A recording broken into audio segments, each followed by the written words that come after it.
Ceasefire के 2 दिन बाद जम्मू कश्मीर में मुठभेड़ हुई। जम्मू कश्मीर की शोपियां में मुठभेड़ हुई। सुरक्षा बलों ने एक आतंकी को ढेर किया। 2 आतंकियों के फंसे होने की खबर है। सुरक्षा बलों ने इलाके को घेरा है और तलाश तेज की है। यह भी खबर आ रही है कि ढेर किए गए आतंकियों की संख्या बढ़ गई है। जम्मू कश्मीर के शोपियां में सुरक्षा बलों ने एनकाउंटर शुरू किया। शोपियां के जंगलों में कई आतंकवादियों के घिरे होने की खबर है। पहलगाम आतंकी हमले के बाद भारत ने ऑपरेशन सिंदूर शुरू किया। इसके बाद से अभी तक सुरक्षा बलों ने कई आतंकियों को मार गिराया। शोपियां में एनकाउंटर की जगह को पूरी तरह से घेर लिया गया। साथ ही सुरक्षा बलों ने जम्मू कश्मीर में 3 आतंकियों के पोस्टर भी लगाए।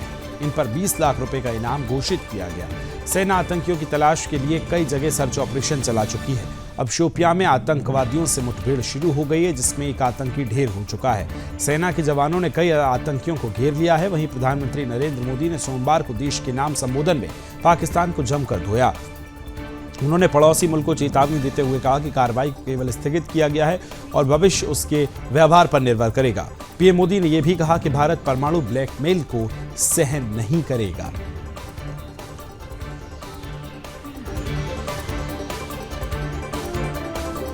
खबर को विस्तार देंगे मेरे सहयोगी रोहिल मेरे साथ जुड़ गए हैं। रोहिल, जरा ये बताइए, जो एनकाउंटर किए जा रहे हैं, धरपकड़ की जा रही है, इस पूरे मामले में क्या अपडेट है? कितने आतंकियों को ढेर किया जा चुका है?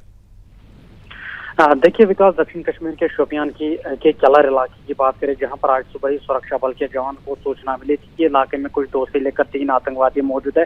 उसके बाद इस ऑपरेशन को जम्मू कश्मीर पुलिस और भारतीय सेना के साथ सीआरपीएफ ने लॉन्च किया और इस वक्त ताजा जानकारी ये मिल रही है कि एक आतंकवादी को फिलहाल ढेर कर दिया गया है और आशंका ये भी जताई जा रही है कि 2 से लेकर 3 आतंकवादी इस इलाके में अभी भी छुपे हो सकते हैं और पूरी तरीके से ऑपरेशन इस वक्त लगातार जारी है। लेकिन मैं आपको बता दूं कि जिस तरीके से सीजफायर का एग्रीमेंट भारत और पाकिस्तान के बीच हुआ, सीजफायर एग्रीमेंट के बाद ये पहली मुठभेड़ जो है इस वक्त कश्मीर घाटी में देखने को मिल रही है, जहां पर केलर इलाके में इस वक्त बड़े पैमाने पर इस ऑपरेशन को चलाया जा रहा है। लेकिन अभी तक जानकारी यही मिल रही है कि एक आतंकवादी को मार गिराया गया है और बताया यह जा रहा है कि लश्कर-ए-तैयबा आतंकी संगठन से ये जुड़ा हुआ है और अभी भी जानकारी मिल रहा है कि 2 से लेकर 3 आतंकवादी इस इलाके में छुपे हो सकते हैं। फिलहाल जो पूरा इलाका है इसको कॉर्डन ऑफ कर लिया गया है। एंट्री और एग्जिट पॉइंट्स को पूरी तरीके से सील कर दिया गया है और इस वक्त ऑपरेशन लगातार जारी है और ये कोशिश की जा रही है कि जितने भी आतंकवादी इस इलाके में छुपे हो सकते हैं उनको जल्द से जल्द न्यूट्रलाइज किया जाए। विकास, बिल्कुल। और जरा रोहिल ये भी बताइए कि किस तरह से ये सूचना मिली कि इन आतंकियों की संदिग्ध गतिविधि देखने को मिली है? कौन है जो पकड़ाया है? उसकी कुछ पहचान कहां से है? किस ग्रुप का वो आतंकवादी है? ऐसी कोई जानकारी रोहिल? देखिए विकास, सबसे पहले मैं आपको ये जानकारी दे दूं कि आज सुबह ही दक्षिण कश्मीर के शोपियान के कई ऐसे इलाकों में जो पोस्टर जो है वो जारी कर दिए गए थे, जिसमें 20 लाख रुपए का इनाम उस शख्स को देने का ऐलान किया गया था जो आतंकवादियों के बारे में कोई सूचना देगा जो पहलगाम आतंकी हमले में मुलव्वस है। उनके पोस्टर आज सुबह ही जो दक्षिण कश्मीर के शोपियान के बहुत सारे इलाकों में देखने को मिल रहा है। लेकिन अगर इस ऑपरेशन की बात करें तो इसे कहीं ना कहीं ये माना जा रहा है कि एक ह्यूमन बेस्ड इंटेलिजेंस ऑपरेशन है, जिसके आधार पर यह सूचना मिली थी कि वहां पर कुछ आतंकवादियों की मूवमेंट है और उसी आधार पर वहां पर इस ऑपरेशन को शुरू किया गया था। तो यही जानकारी मिल रही है कि एक आतंकवादी फिलहाल ढेर कर दिया गया है। वो लश्कर-ए-तैयबा आतंकी संगठन से बताया जा रहा है जुड़ा हुआ है और 2 आतंकी इस इलाके में छुपे हो सकते हैं। वो भी बताया जा रहा है कि एक ग्रुप था ये 2 से लेकर 3 आतंकियों का जो लश्कर-ए-तैयबा आतंकी संगठन से जुड़ा हुआ था। फिलहाल एक जो है आतंकवादी मारा गया है और अभी भी इलाके में कुछ आतंकवादी की मूवमेंट देखी जा रही है, लेकिन फायरिंग का सिलसिला लगातार जो है इस वक्त देखने को मिल रहा है। विकास, बिल्कुल, बहुत बहुत धन्यवाद रोहिल तमाम जानकारी के लिए।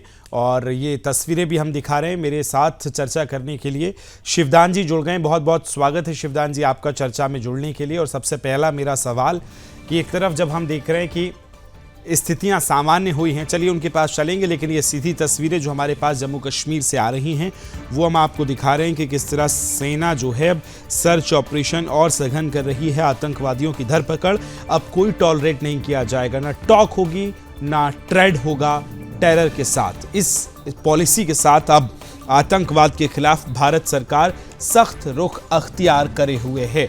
ऐसे में आतंकवादियों को पकड़ने के लिए सेना को फ्री हैंड दिया गया है। जिस तरह से आपको कार्रवाई करनी है, हमने अभी भी देखा कि ऑपरेशन सिंदूर में किस तरह से पहले चरण में जब सेना ने कार्रवाई की तो धरपकड़ के साथ साथ पूरा जो अभियान रहा उसमें सेना को सरकार का फ्री हैंड रहा। तो ऐसे में आप समझ सकते हैं कि निश्चित तौर पर सरकार जो है अब पूरी तरह मुस्तैद नजर आ रही है और धरपकड़ भी चल रही है। खबर को विस्तार और बातचीत के लिए मेरे साथ शिवदान जी जुड़ गए। शिवदान जी, बहुत बहुत स्वागत है आपका। पहला मेरा सवाल कि जब हम ऑपरेशन सिंदूर को अब इस क्रम में पहुंच गए हैं कि स्थितियां सामान्य हो रही हैं, जो युद्ध था वो अब थमा है, स्कूल्स खुल गए हैं, ऐसे में आतंकवादियों की संदिग्ध गतिविधि, अब खबर ये भी है कि 1 से 2 का एनकाउंटर कर दिया गया है, बाकी का सर्च ऑपरेशन में तलाश जारी है। कैसे देखते हैं इन गतिविधियों को शिवदान जी? देखिए, जब से प्रधानमंत्री ने सेनाओं को पूरी छूट दी है आतंकवाद को समाप्त करने के लिए और आतंकवाद को एक प्रकार की युद्ध समझने के लिए, तब से सेनाओं ने स्पेशल एक कैंपेन छिड़ा है पूरे जम्मू कश्मीर में जी। और उन आतंकवादियों को सबको ढूंढ ढूंढ के समाप्त किया जा रहा है जो आगे चल के भविष्य में हो सकता है कि हमारे लिए खतरा बने और पहलगाम जैसी गतिविधियों को अंजाम दें।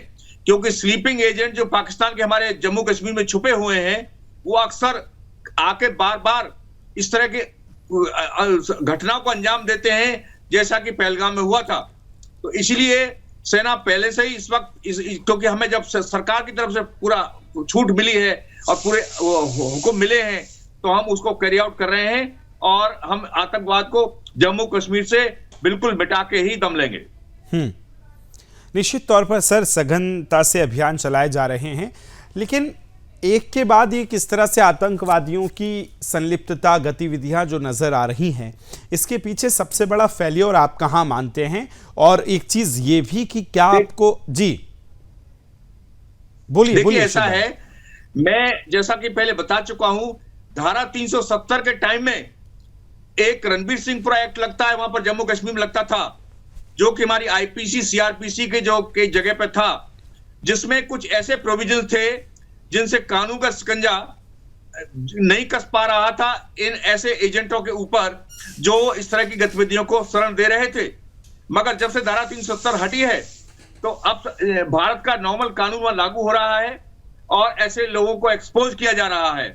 तो अब जो है, जैसा कि काफी लिस्ट जो बनी थी पहलगाम के बाद के 15 आतंकवादी यहां पर हैं, 20 वहां पर हैं, इस तरह से अब उनको सबके खिलाफ सब एक्शन लिया जा रहा है, अभियान चलाया जा रहा है और जो सामने नजर आते हैं उनके खिलाफ उचित कार्रवाई की जा रही है। शिवदान जी, हमने इतिहास को अगर उठाकर देखें, वर्तमान हम देखें, और जो नजर आता है कि इन लोगों के साथ कश्मीर के स्थानीय जो इनके स्लीपर सेल हैं, वो निश्चित तौर पर बहुत बड़ी सहायता साबित होते हैं ऐसे लोगों को जो घुसपैठ के लिए या आतंकवादी गतिविधियों के लिए। सर, इनको कैसे पकड़ा जाएगा? ये वैसे तो इस शक्ल में भारतीय हैं, इस शक्ल में कश्मीरी हैं, लेकिन निश्चित तौर पर काम या तो लश्कर के लिए कर रहे हैं, जैश ए मोहम्मद के लिए कर रहे हैं, या इस तरह पाकिस्तान के आतंकवादियों के लिए कर रहे हैं। इनको कैसे पकड़ा जाए? इस तरह की जो गतिविधि होती हैं जी, इनमें जो लोकल सपोर्ट होती है वो बहुत जरूरी, बहुत ही इंपॉर्टेंट मानी जाती है। बिल्कुल सर। तो जो स्लीपिंग एजेंट जो जम्मू कश्मीर में छुपे हुए हैं, जो एक्टिंग जो अपने मदद करते हैं आतंकवादियों की, वो उनका बहुत एक जरूरी पहलू है जिसके द्वारा ही वो आतंकवादी गतिविधियों को अंजाम दे पाते हैं। यदि वो पाकिस्तान से आते हैं तो उनको यहाँ की सूचना चाहिए, यहाँ रहना चाहिए 2-4 दिन, उसके बाद उनको हर तरह की सपोर्ट चाहिए। तो ये जो लोकल एजेंट को प्रोवाइड करते हैं, इनकी जो वहां की इंटेलिजेंस एजेंसीज हैं, उनको द्वारा इनकी लिस्ट बनाई जानी चाहिए और एक खिलाफ एक प्रॉपर युद्ध की तरह अभियान चलाया जाना चाहिए, तभी इनका सफाई हो पाएगा। अदरवाइज ये इसी तरह आतंकवादियों को टाइम टू टाइम सपोर्ट करते रहेंगे और पहलगाम जैसी घटनाएं होती रहेंगी। वाकई सर, कल हम देर रात ये चर्चा कर रहे थे प्रधानमंत्री के संबोधन की। इस संबोधन को आप किस तरह से देखते हैं? और संबोधन में जिस तरह की बातें की गई, चाहे वो टेरर की हो, टॉक की हो, ट्रेड की हो और पीएके को लेकर की गई हो, क्या इतनी सख्त जो बातें की गई इससे पहले आपने कभी देखी हैं पाकिस्तान के खिलाफ? या इस पूरे संबोधन को आप किस नजरिए से देखते हैं सर? देखिए, पूरे संबोधन को मैं बहुत गर्व के साथ देख रहा हूं। प्रधानमंत्री ने बहुत गर्व के साथ, बहुत विश्वास के साथ सेनाओं में विश्वास प्रकट किया है और सेनाओं को पूरी छूट दी है और साथ साथ पाकिस्तान को भी पूरी वार्निंग दी है कि कोई भी उसकी आतंकवादी गतिविधि जो है उसको जो है युद्ध की एक धमकी समझा जाएगा। और साथ साथ परमाणु हमले का भी उन्होंने जवाब दिया है कि हम परमाणु हमले से डरने वाले नहीं हैं। ये एक समझ लीजिए कि बहुत ही मील का पत्थर साबित होगा प्रधानमंत्री का कल का एड्रेस। और इससे जो आप जो आप गतिविधि देख रहे हैं सेना की आतंकवादियों के खिलाफ, ये उसी का नतीजा है कि प्रधानमंत्री का जो एक एड्रेस है पूरी सेना ने सुना है और सैनिक कमांडरों ने जब इसको सुना है तो उनका मतलब यही निकाला है कि अब हमें पूरी छूट है, अब हम देश से आतंकवाद का सफाया करें।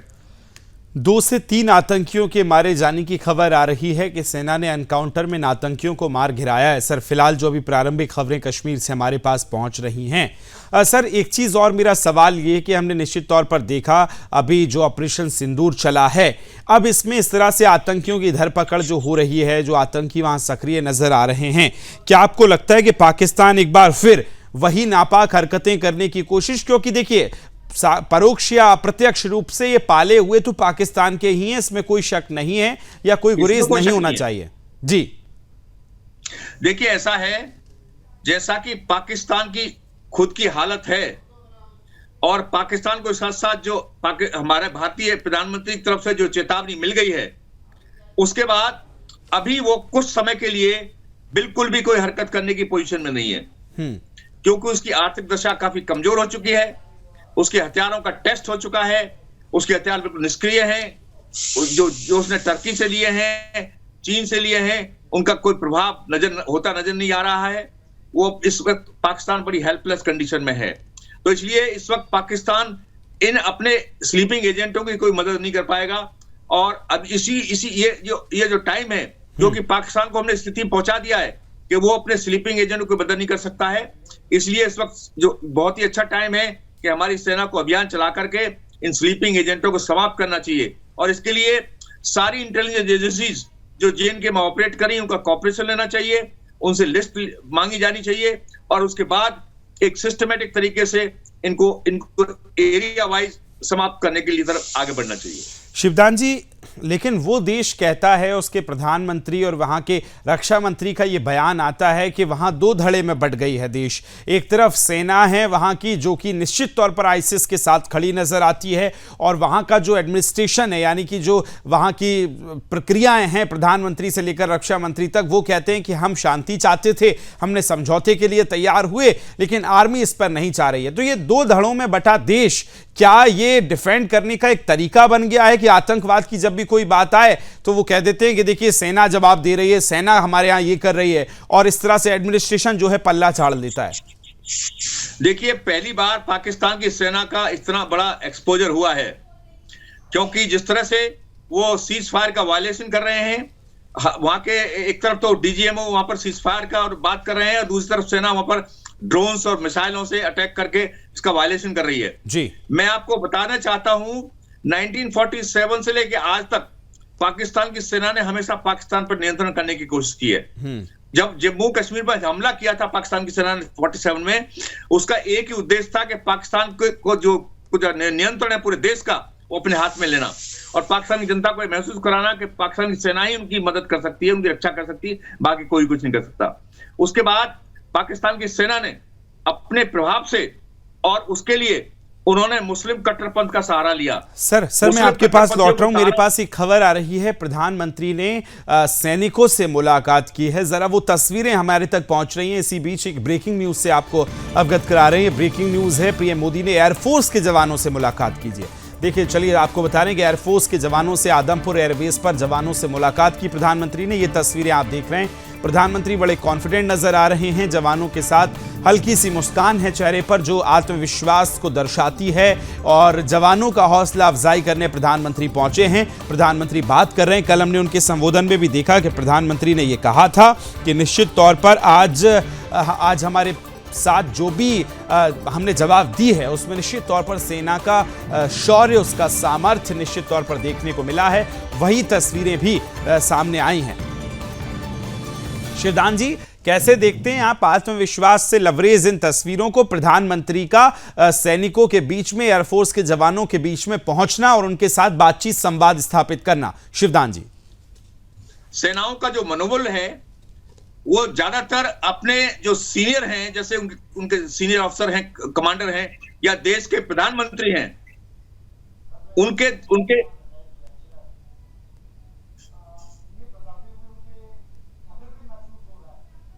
जी सर बोलिए। मैं बोलूं? जी बोलिए सर, बोलिए।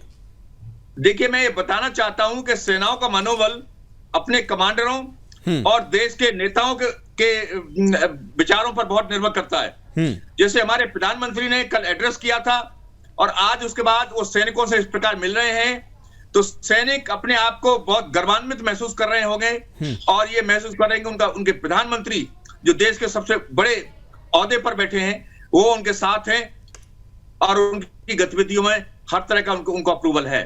तो इसलिए ये बहुत बड़ा मनोबल बढ़ाने वाला कदम है प्रधानमंत्री का कि जो उन्होंने जाकर के आदमपुर में सेना के सैनिकों के साथ में इस तरह से मिलजुल रहे हैं। ये बहुत ज्यादा मनोबल को बढ़ाता है और इससे सेना में और भी उत्साह बढ़ता है और उनको महसूस होता है कि देश उनके साथ है और देश उनकी गतिविधियों को अप्रिशिएट कर रहा है। शिवदान तो जी, अभी दो तस्वीरें आई हैं आफ्टर वॉर की। एक तरफ हम देख रहे हैं प्रधानमंत्री जवानों से मिल रहे हैं, खुशी और चेहरे पर मुस्कान है, एक आत्मविश्वास झलक रहा है। दूसरी तरफ पाकिस्तान से तस्वीरें आ रही हैं, वहां अभी भी जनाजे उठ रहे हैं, वहां अभी भी आतंकियों के जनाजे अब मलबे के नीचे दबे मिल रहे हैं, जो संकेत करता है कि आपने जो ऑपरेशन चलाया वो कहीं हद तक बिल्कुल हम कहेंगे कि 100% सफलता की ओर बढ़ा है, जो अभी वहां तस्वीरें आती हैं। दोनों तस्वीरों को कंपेयर करके किस तरह से देखते हैं सर? देखिए, मैं ये बताना चाहता हूं कि जो देश में शोर मच रहा था 14 दिन तक कि कोई एक्शन नहीं लिया भारत सरकार ने, भारत सरकार सो रही है, क्या है, किस तरह से है, मगर भारत सरकार ने इस पूरे 14 दिन में हमारी सेनाओं ने वहां के आतंकवादी कैंपों की एग्जैक्ट लोकेशन पता की और उन आतंकवादियों के बारे में एग्जैक्ट सूचना इकट्ठी की कि कौन कौन से आतंकवादी कहां पर छुपे हुए हैं। जी जी। तब जाके 14 दिन के बाद, जिससे कि आम जनता को ज्यादा वहां पर नुकसान ना पहुंचे और केवल हमारा उद्देश्य था आतंकवादी कैंपों को समाप्त करना।